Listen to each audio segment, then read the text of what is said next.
ಹರೇ ಕೃಷ್ಣ. ಭಗವದ್ಗೀತೆ ಅಧ್ಯಾಯ 11. ಶ್ಲೋಕದ ಅನುವಾದ ಹಾಗೂ ಶ್ಲೋಕದ ಭಾವಾರ್ಥ. ಶ್ಲೋಕ 6. ಪಶ್ಯಾದಿತ್ಯಾನ್ ವಸೂನ್ ರುದ್ರಾನ್ ಅಶ್ವಿನೌ ಮರುತಸ್ತತಾ ಬಹೂನ್ಯ ದೃಷ್ಟಪೂರ್ವಾಣಿ ಪಶ್ಚಾಶ್ಚರ್ಯಾಣಿ ಭಾರತ.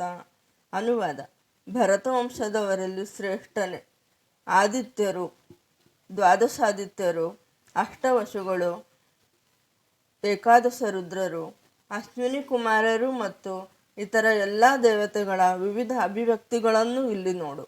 ಈವರೆಗೆ ಯಾರೂ ನೋಡದಿರುವ ಮತ್ತು ಕೇಳದಿರುವ ಆಶ್ಚರ್ಯಗಳನ್ನು ನೋಡು. ಭಾವಾರ್ಥ: ಅರ್ಜುನನು ಕೃಷ್ಣನ ವೈಯಕ್ತಿಕ ಸ್ನೇಹಿತನಾಗಿ ವಿದ್ವಾಂಸರಲ್ಲಿ ಬಹು ಮುಂದುವರಿದವನಾದರೂ ಅವನಿಗೆ ಕೃಷ್ಣನ ವಿಷಯವಾಗಿ ಎಲ್ಲವನ್ನೂ ತಿಳಿಯಲು ಸಾಧ್ಯವಾಗಿರಲಿಲ್ಲ. ಮನುಷ್ಯರು ಈ ಎಲ್ಲ ರೂಪಗಳನ್ನು ಮತ್ತು ಅಭಿವ್ಯಕ್ತಿಗಳನ್ನು ಕೇಳಿಲ್ಲ ಮತ್ತು ಕಂಡಿಲ್ಲ ಎಂದು ಇಲ್ಲಿ ಹೇಳಿದೆ. ಈಗ ಕೃಷ್ಣನು ಈ ಆಶ್ಚರ್ಯಕರ ರೂಪಗಳನ್ನು ತೋರಿಸುತ್ತಾನೆ. ಶ್ಲೋಕ 7. ಇಹೈಕಸ್ಥಂ ಜಗತ್ಕೃಷ್ಣಂ ಪಶ್ಯಾದ್ಯ ಸಚರಾಚರಂ ಮಮ ದೇಹೆ ಗುಡಾಕೇಶ ಯಚ್ಛಾನ್ಯದ್ ದ್ರಷ್ಟುಮಿಚ್ಛಸಿ. ಅನುವಾದ: ಅರ್ಜುನ, ನೀನು ಏನೇನನ್ನು ನೋಡಲು ಬಯಸುತ್ತೀಯೋ ಅದೆಲ್ಲವನ್ನು ಒಮ್ಮೆಗೆ ಈ ನನ್ನ ದೇಹದಲ್ಲಿ ನೋಡು. ನೀನು ಈಗ ಏನೇನನ್ನು ನೋಡಲು ಬಯಸುತ್ತೀಯೋ ಮತ್ತು ಮುಂದೆ ಏನೇನನ್ನು ನೋಡಲು ಬಯಸಬಹುದೋ ಅದೆಲ್ಲವನ್ನೂ ಈ ವಿಶ್ವರೂಪವು ನಿನಗೆ ತೋರಿಸಬಲ್ಲದು. ಚರಾಚರವಾದದ್ದೆಲ್ಲವೂ ಸಂಪೂರ್ಣವಾಗಿ ಒಂದು ಸ್ಥಳದಲ್ಲಿ ಇಲ್ಲಿದೆ. ಭಾವಾರ್ಥ: ಒಂದು ಸ್ಥಳದಲ್ಲಿ ಕುಳಿತು ಯಾರೂ ಇಡೀ ವಿಶ್ವವನ್ನು ನೋಡಲಾರರು. ಅತ್ಯಂತ ಮುಂದುವರಿದ ವಿಜ್ಞಾನಿಯು ವಿಶ್ವದ ಇತರ ಭಾಗಗಳಲ್ಲಿ ಆಗುತ್ತಿರುವುದನ್ನು ಕಾಣಲಾರ. ಆದರೆ ಅರ್ಜುನನಂತಹ ಭಕ್ತನು ವಿಶ್ವದ ಯಾವುದೇ ಭಾಗದಲ್ಲಿರುವ ಏನನ್ನಾದರೂ ಕಾಣಬಲ್ಲ. ಭೂತ, ವರ್ತಮಾನ ಮತ್ತು ಭವಿಷ್ಯತ್ತುಗಳಲ್ಲಿ ಅವನು ಕಾಣಲು ಬಯಸುವ ಏನನ್ನೇ ಆದರೂ ಕಾಣುವ ಶಕ್ತಿಯನ್ನು ಕೃಷ್ಣನು ಅವನಿಗೆ ಕೊಡುತ್ತಾನೆ. ಹೀಗೆ ಕೃಷ್ಣನ ದಯೆಯಿಂದ ಅರ್ಜುನನು ಎಲ್ಲವನ್ನೂ ನೋಡಬಲ್ಲವನಾಗುತ್ತಾನೆ. ಶ್ಲೋಕ 8. ನತು ಮಾಂ ಶಕ್ಯಸ ದ್ರಷ್ಟು ಮನೇನೈವ ಸ್ವಚಕ್ಷುಷ ದಿವ್ಯಂ ದದಾಮೀತ ಚಕ್ಷುಃ ಪಶ್ಯಮೆ ಯೋಗಮೈಶ್ವರಂ. ಅನುವಾದ: ಆದರೆ ನೀನು ನಿನ್ನ ಈಗಿನ ಕಣ್ಣುಗಳಿಂದ ನನ್ನನ್ನು ಕಾಣಲಾರೆ. ಆದುದರಿಂದ ನಿನಗೆ ದಿವ್ಯವಾದ ಕಣ್ಣುಗಳನ್ನು ಕೊಡುತ್ತೇನೆ. ನನ್ನ ಯೋಗೈಶ್ವರ್ಯವನ್ನು ನೋಡು. ಭಾವಾರ್ಥ: ಶುದ್ಧ ಭಕ್ತನು ಎರಡೂ ಕೈಗಳಿರುವ ಕೃಷ್ಣನನ್ನು ಬಿಟ್ಟು ಬೇರೆ ಯಾವ ರೂಪದಲ್ಲೂ ಅವನನ್ನು ಕಾಣಲು ಇಷ್ಟಪಡುವುದಿಲ್ಲ. ಭಕ್ತನು ತನ್ನ ಮನಸ್ಸಿನಿಂದ ಅವನ ವಿಶ್ವರೂಪವನ್ನು ಕಾಣಲಾರ. ಅವನ ಕೃಪೆಯಿಂದ ಮತ್ತು ದಿವ್ಯವಾದ ಕಣ್ಣುಗಳಿಂದ ಮಾತ್ರ ಕಾಣಬಲ್ಲ. ಕೃಷ್ಣನ ವಿಶ್ವರೂಪವನ್ನು ನೋಡಲು ಅರ್ಜುನನು ಬದಲಾಯಿಸಬೇಕಾದದ್ದು ಅವನ ಮನಸ್ಸನ್ನಲ್ಲ, ಅವನ ದೃಷ್ಟಿಯನ್ನು. ಕೃಷ್ಣನ ವಿಶ್ವರೂಪವು ಅಷ್ಟೇನು ಮುಖ್ಯವಾದದ್ದಲ್ಲ. ಇದು ಮುಂದಿನ ಶ್ಲೋಕಗಳಲ್ಲಿ ಸ್ಪಷ್ಟವಾಗುತ್ತದೆ. ಆದರೆ ಅರ್ಜುನನು ಅದನ್ನು ನೋಡಲು ಬಯಸಿದುದರಿಂದ ವಿಶ್ವರೂಪವನ್ನು ನೋಡಲು ಅಗತ್ಯವಾದ ವಿಶಿಷ್ಟ ದೃಷ್ಟಿಯನ್ನು ಪ್ರಭುವು ಅವನಿಗೆ ಕೊಡುತ್ತಾನೆ. ಕೃಷ್ಣನೊಡನೆ ಆಧ್ಯಾತ್ಮಿಕ ಸಂಬಂಧದಲ್ಲಿ ಸರಿಯಾದ ರೀತಿಯಲ್ಲಿ ನೆಲೆಗೊಂಡವರು ಆಕರ್ಷಿತರಾಗುವುದು ಪ್ರೇಮಮಯ ಲಕ್ಷಣಗಳಿಂದ, ದೈವಹೀನವಾದ ಸಿರಿಗಳ ಪ್ರದರ್ಶನದಿಂದಲ್ಲ. ಕೃಷ್ಣನೊಡನೆ ಆಟವಾಡಿದವರು ಕೃಷ್ಣನ ಸ್ನೇಹಿತರು ಮತ್ತು ಕೃಷ್ಣನ ತಂದೆ ತಾಯಿಯರು ಕೃಷ್ಣನು ತನ್ನ ಸಿರಿಗಳನ್ನು ತೋರಿಸಬೇಕೆಂದು ಎಂದೂ ಬಯಸಲಿಲ್ಲ. ಅವರು ಪರಿಶುದ್ಧ ಪ್ರೇಮದಲ್ಲಿ ಎಷ್ಟು ತನ್ಮಯರಾಗಿದ್ದರೆಂದರೆ ಅವರಿಗೆ ಕೃಷ್ಣನು ದೇವೋತ್ತಮ ಪರಮಪುರುಷ ಎನ್ನುವುದು ತಿಳಿಯದು. ತಮ್ಮ ಪ್ರೇಮ ವಿನಿಮಯದಲ್ಲಿ ಕೃಷ್ಣನು ಪರಮಪ್ರಭು ಎನ್ನುವುದನ್ನು ಅವರು ಮರೆಯುತ್ತಾರೆ. ಕೃಷ್ಣನೊಡನೆ ಆಡುವ ಬಾಲಕರು ಬಹು ಪುಣ್ಯಜೀವಿಗಳು ಮತ್ತು ಅನೇಕಾನೇಕ ಜನ್ಮಗಳ ಅನಂತರ ಅವರಿಗೆ ಕೃಷ್ಣನೊಡನೆ ಹಾಗೆ ಕ್ರೀಡಿಸಲು ಸಾಧ್ಯವಾಗಿದೆ ಎಂದು ಶ್ರೀಮದ್ ಭಾಗವತದಲ್ಲಿ ಹೇಳಿದೆ. ಕೃಷ್ಣನು ದೇವೋತ್ತಮ ಪರಮಪುರುಷ ಎಂದು ಈ ಹುಡುಗರಿಗೆ ತಿಳಿಯದು. ಆತನನ್ನು ತಮ್ಮ ವೈಯಕ್ತಿಕ ಸ್ನೇಹಿತ ಎಂದೇ ತಿಳಿಯುತ್ತಾರೆ. ಆದುದರಿಂದ ಸುಖಮುನಿಗಳು ಈ ಶ್ಲೋಕವನ್ನು ಹೇಳಿದ್ದಾರೆ. ಇತ್ತಂ ಸತಾಂ ಬ್ರಹ್ಮ ಸುಖಾನುಭೂತ್ಯ ದಾಸ್ಯಂ ಗತಾನಾಂ ಪರದೈವತೇನ ಮಾಯಾಶ್ರಿತಾನಾಂ ನರಧಾರಕೇಣ ಸಾಕಂ ವಿಜಹೃಹು ಕೃತ ಪುಣ್ಯ ಪುಂಜಾಹ. ಇವನು ಪರಮಪುರುಷ. ಮಹರ್ಷಿಗಳು ಇವನನ್ನು ನಿರಾಕಾರ ಬ್ರಹ್ಮನೆಂದು ಭಾವಿಸುತ್ತಾರೆ. ಭಕ್ತರು ಇವನನ್ನು ದೇವೋತ್ತಮ ಪರಮಪುರುಷ ಎಂದು ಭಾವಿಸುತ್ತಾರೆ. ಸಾಮಾನ್ಯ ಜನರು ಇವನನ್ನು ಭೌತಿಕ ಪ್ರಕೃತಿಯ ಸೃಷ್ಟಿ ಎಂದು ಭಾವಿಸುತ್ತಾರೆ. ತಮ್ಮ ಹಿಂದಿನ ಜನ್ಮಗಳಲ್ಲಿ ಅನೇಕ ಪುಣ್ಯ ಕಾರ್ಯಗಳನ್ನು ಮಾಡಿರುವ ಈ ಬಾಲಕರು ಆ ದೇವೋತ್ತಮ ಪರಮಪುರುಷನೊಂದಿಗೆ ಆಟವಾಡುತ್ತಿದ್ದಾರೆ. ವಾಸ್ತವಾಂಶವೆಂದರೆ ಭಕ್ತನಿಗೆ ವಿಶ್ವರೂಪವನ್ನು ನೋಡುವ ಆಸಕ್ತಿ ಇಲ್ಲ. ಆದರೆ ಕೃಷ್ಣನು ಕೇವಲ ವಿಚಾರ ಸರಣಿಯಲ್ಲಿ ಅಥವಾ ತಾತ್ವಿಕವಾಗಿ ತಾನು ಪರಮನೆಂದು ಹೇಳಿಕೊಳ್ಳಲಿಲ್ಲ.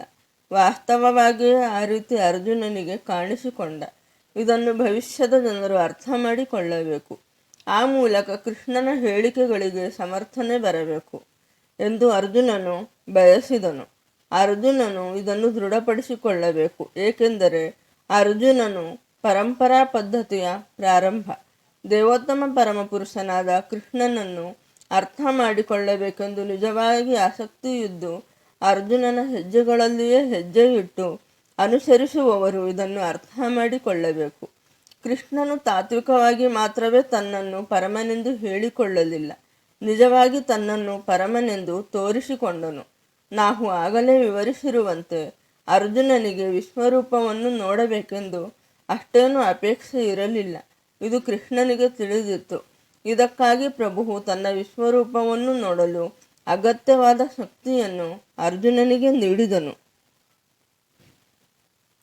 ಶ್ಲೋಕ 9. ಸಂಜಯ ಉವಾಚ ಏವಂ ಮುಕ್ತ್ವಾ ತಥೋ ರಾಜನ್ ಮಹಾಯೋಗೇಶ್ವರೋ ಹರಿಃ ದರ್ಶಯಾಮಾಸ ಪಾರ್ಥಾಯ ಪರಮಂ ರೂಪಮೈಶ್ವರಂ. ಅನುವಾದ. ಸಂಜಯನು ಹೇಳಿದನು, ರಾಜನೇ, ಮಹಾಯೋಗೀಶ್ವರನು ದೇವೋತ್ತಮ ಪುರುಷನು ಹೀಗೆ ಹೇಳಿ ಅರ್ಜುನನಿಗೆ ತನ್ನ ವಿಶ್ವರೂಪವನ್ನು ತೋರಿಸಿದನು. ಶ್ಲೋಕ 10-11. ಅನೇಕ ವಕ್ತ್ರ ನಯನಂ ಅನೇಕಾದ್ಭುತ ದರ್ಶನಂ ಅನೇಕ ದಿವ್ಯಾಭರಣಂ ದಿವ್ಯಾನೇಕೋದ್ಯತಾಯುಧಂ ದಿವ್ಯಮಾಲಾಂಬರಧರಂ ದಿವ್ಯಗಂಧಾನುಲೇಪನಂ ಸರ್ವಾಶ್ಚರ್ಯಮಯಂ ದೇವಮನಂತಂ ವಿಶ್ವತೋಮುಖಂ. ಅನುವಾದ.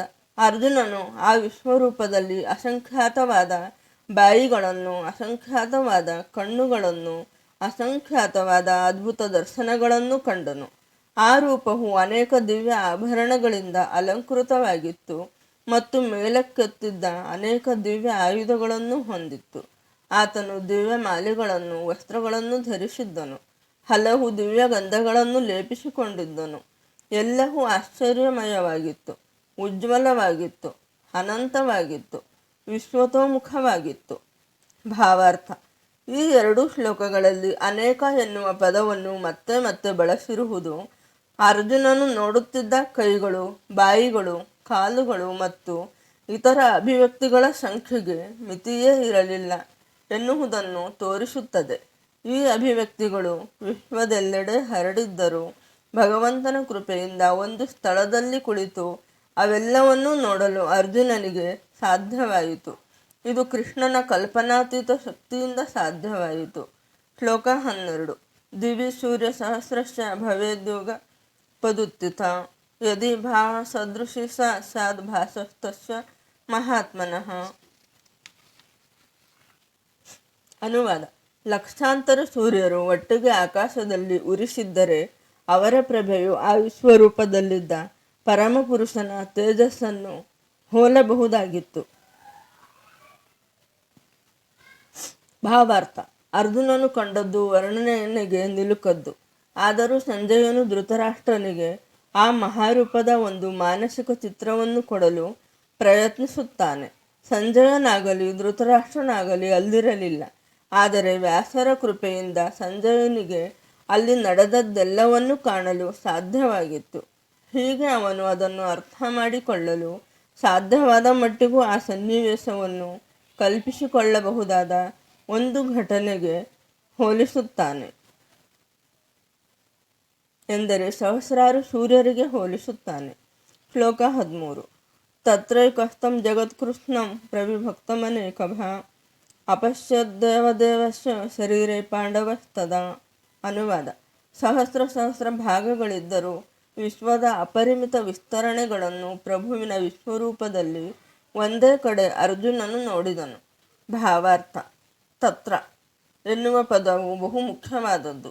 ಅರ್ಜುನನು ವಿಶ್ವರೂಪವನ್ನು ನೋಡಿದಾಗ ಅರ್ಜುನನು ಕೃಷ್ಣನು ರಥದಲ್ಲಿ ಕುಳಿತಿದ್ದರು ಎನ್ನುವುದನ್ನು ಇದು ತೋರಿಸುತ್ತದೆ. ರಣರಂಗದಲ್ಲಿದ್ದ ಇತರರಿಗೆ ಈ ರೂಪವು ಕಾಣಿಸಲಿಲ್ಲ, ಏಕೆಂದರೆ ಕೃಷ್ಣನು ಈ ದೃಷ್ಟಿಯನ್ನು ಅರ್ಜುನನಿಗೆ ಮಾತ್ರ ಕೊಟ್ಟಿದ್ದನು. ಅರ್ಜುನನು ಕೃಷ್ಣನ ದೇಹದಲ್ಲಿ ಸಹಸ್ರಾರು ಲೋಕಗಳನ್ನು ಕಂಡನು. ವೈದಿಕ ಗ್ರಂಥಗಳಿಂದ ನಾವು ತಿಳಿಯುವಂತೆ ಹಲವಾರು ವಿಶ್ವಗಳು, ಹಲವಾರು ಗ್ರಹಗಳು ಇವೆ. ಅವುಗಳಲ್ಲಿ ಕೆಲವನ್ನು ಮಣ್ಣಿನಿಂದ ಮಾಡಿದೆ, ಕೆಲವನ್ನು ಚಿನ್ನದಿಂದ ಮಾಡಿದೆ, ಕೆಲವನ್ನು ಆಭರಣದಿಂದ ಮಾಡಿದೆ, ಕೆಲವು ಬಹು ದೊಡ್ಡವು, ಕೆಲವು ಅಷ್ಟು ದೊಡ್ಡವಲ್ಲ, ಇತ್ಯಾದಿ. ತನ್ನ ರಥದಲ್ಲಿ ಕುಳಿತು ಅರ್ಜುನನು ಇವೆಲ್ಲವನ್ನು ಕಂಡನು. ಆದರೆ ಅರ್ಜುನ ಮತ್ತು ಕೃಷ್ಣನ ನಡುವೆ ಏನಾಗುತ್ತಿತ್ತು ಎಂದು ಯಾರಿಗೂ ತಿಳಿಯಲಿಲ್ಲ. ಶ್ಲೋಕ 14. ತತಃ ಸ ವಿಸ್ಮಯಾವಿಷ್ಟೋ ಹೃಷ್ಟರೋಮ ಧನಂಜಯಃ ಪ್ರಣಮ್ಯ ಶಿರಸಾ ದೇವಾಂ ಕೃತಾಂಜಲಿರಭಾಸತ. ಅನುವಾದ. ಅನಂತರ ದಿಗ್ಭ್ರಮೆಯಿಂದ, ಆಶ್ಚರ್ಯದಿಂದ ರೋಮಾಂಚನಗೊಂಡ ಅರ್ಜುನನು ತಲೆಬಾಗಿ ಪ್ರಣಾಮ ಮಾಡಿ ಕೈಗಳನ್ನು ಮುಗಿದುಕೊಂಡು ಪರಮಪ್ರಭುವಿಗೆ ಪ್ರಾರ್ಥನೆಯನ್ನು ಮಾಡಲು ಪ್ರಾರಂಭಿಸಿದನು. ಭಾವಾರ್ಥ. ದೈವಿ ದೃಶ್ಯವು ಒಮ್ಮೆ ಪ್ರಕಟವಾಗುತ್ತಲೇ ಕೃಷ್ಣ ಮತ್ತು ಅರ್ಜುನನ ಸಂಬಂಧವು ಬದಲಾಗುತ್ತದೆ. ಈವರೆಗೆ ಕೃಷ್ಣ ಮತ್ತು ಅರ್ಜುನರ ಬಾಂಧವ್ಯಕ್ಕೆ ಸ್ನೇಹವು ಆಧಾರವಾಗಿತ್ತು. ದರ್ಶನದ ನಂತರ ಇಲ್ಲಿ ಅರ್ಜುನನು ಬಹು ಗೌರವದಿಂದ ಪ್ರಣಾಮ ಮಾಡುತ್ತಿದ್ದಾನೆ ಮತ್ತು ಕೈಗಳನ್ನು ಮುಗಿದುಕೊಂಡು ಕೃಷ್ಣನಿಗೆ ಪ್ರಾರ್ಥನೆ ಮಾಡುತ್ತಿದ್ದಾನೆ. ಅವನು ವಿಶ್ವರೂಪವನ್ನು ಹೊಗಳುತ್ತಿದ್ದಾನೆ. ಹೀಗೆ ಅರ್ಜುನನ ಬಾಂಧವ್ಯವು ಸ್ನೇಹದ ಬಾಂಧವ್ಯವಿರದೆ ಬೆರಗಿನ ಬಾಂಧವ್ಯವಾಗುತ್ತದೆ. ಮಹಾನ್ ಭಕ್ತರು ಕೃಷ್ಣನನ್ನು ಎಲ್ಲ ಬಾಂಧವ್ಯಗಳ ಭಂಡಾರವಾಗಿ ಕಾಣುತ್ತಾರೆ. ಧರ್ಮಗ್ರಂಥಗಳಲ್ಲಿ 12 ಬಗೆಯ ಬಾಂಧವ್ಯಗಳನ್ನು ಪ್ರಸ್ತಾವಿಸಿದೆ. ಅವೆಲ್ಲ ಕೃಷ್ಣನಲ್ಲಿವೆ. ಅವನು 2 ಜೀವಿಗಳ ನಡುವೆ, ದೇವತೆಗಳ ನಡುವೆ ಅಥವಾ ಪರಮಪ್ರಭು ಮತ್ತು ಅವನ ಭಕ್ತರ ನಡುವೆ ವಿನಿಮಯವಾಗುವ ಎಲ್ಲ ಬಾಂಧವ್ಯಗಳ ಸಾಗರ ಎಂದು ಹೇಳಲಾಗಿದೆ. ಇಲ್ಲಿ ಅರ್ಜುನನಿಗೆ ಬೆರಗಿನ ಬಾಂಧವ್ಯವು ಸ್ಫೂರ್ತಿಯನ್ನು ಕೊಟ್ಟಿತು. ಅವನು ಸಮಾಧಾನವಾದ, ಶಾಂತವಾದ ಮತ್ತು ನಿರುದ್ವಿಗ್ನವಾದ ಸ್ವಭಾವದವನು. ಆದರೂ ಇಲ್ಲಿ ತನ್ನ ಬೆರಗಿನಲ್ಲಿ ಅವನಿಗೆ ಹರ್ಷೋನ್ಮಾದವಾಯಿತು. ಅವನ ಕೂದಲು ನಿಮಿರಿತು ಮತ್ತು ಕೈಗಳನ್ನು ಮುಗಿದುಕೊಂಡು ಪರಮಪ್ರಭುವಿಗೆ ಪ್ರಣಾಮ ಮಾಡಲು ಪ್ರಾರಂಭಿಸಿದನು. ಅವನಿಗೆ ಹೆದರಿಕೆಯಾಗಲಿಲ್ಲ. ಪರಮಪ್ರಭುವಿನ ಅದ್ಭುತಗಳು ಅವನ ಮೇಲೆ ಪರಿಣಾಮ ಮಾಡಿದವು. ತತ್ಕ್ಷಣದ ಸಂದರ್ಭ ಬೆರಗು. ಅವನ ಸಹಜವಾದ ಪ್ರೇಮಪೂರ್ವಕ ಸ್ನೇಹವು ಬೆರಗಿನಿಂದ ಪರವಶವಾಯಿತು ಮತ್ತು ಅವನು ಈ ರೀತಿಯಲ್ಲಿ ಪ್ರತಿಕ್ರಿಯೆ ತೋರಿದನು. ಹರೇ ಕೃಷ್ಣ.